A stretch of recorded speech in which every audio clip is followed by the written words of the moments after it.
আসসালামু আলাইকুম। দেখুন সুনামগঞ্জে মানে বন্যার পরিস্থিতিটা মানে ক্রমেই অবনতির দিকে যাচ্ছে।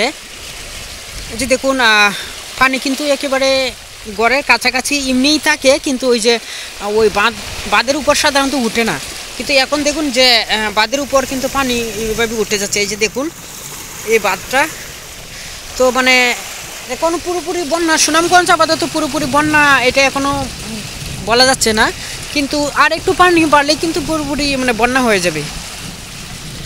আপনাদের একটু আমি দেখাই। এই যে দেখুন, এই যে দেখুন বাড়ি, এই যে দেখুন গড়, এই গড়ের কাছেই কিন্তু পানি। এই যে দেখুন, ওই যে এই যে এটাকে আমরা মানে গ্রামের ভাষায় ইর বলে, ইর বা বাঁধ বলে। এই যে বাঁধের উপর কিন্তু উঠে যাচ্ছে, এই যে দেখুন এই যে উঠে যাচ্ছে। এই যে গরুর মানে এটাকে আমরা বলি খড় বা খেয়ার বলি, এই যে গরুর খেয়ার। এই যে দেখুন একবারে এখানে উঠে যাচ্ছে। এটা যদি আর একটু উঠে তাহলে খেয়ারগুলো নষ্ট হয়ে যাবে। দেখুন পানি, এখন তাদের জন্য একটু দোয়া করুন যাতে পানিটা একটু কমে যায়।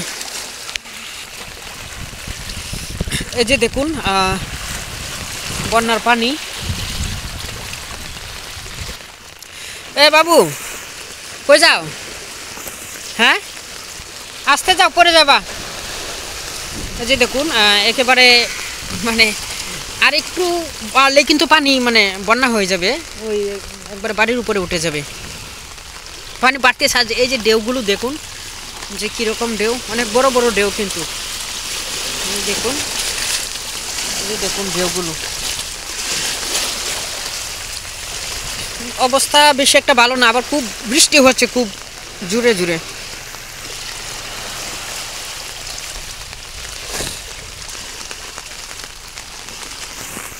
ঢেউ এবং বাতাসটা একটু সমস্যা, মানে যদি বাতাসটা যদি না থাকতো তাহলে একটু বেশি একটা সমস্যা হতো না, কিন্তু এই বাতাসটার কারণে দেখুন এই যে এইটাকে মানে বাঁধটা কিন্তু ভেঙে যায়। এই যে দেখুন এই যে যে মাটিটা কিন্তু আস্তে আস্তে ভেঙে যাচ্ছে, এই যে এইভাবে ভেঙে যাচ্ছে এই বাতাসটার জন্যই কিন্তু এই ঢেউ।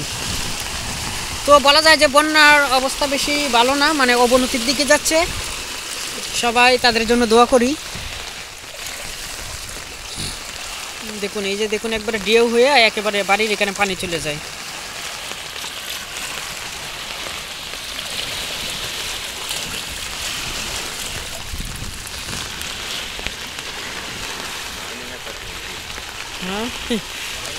হ্যাঁ বাঁধ একেবারে ইয়ে হইতেছে, ভাঙ্গে যাইতেছে।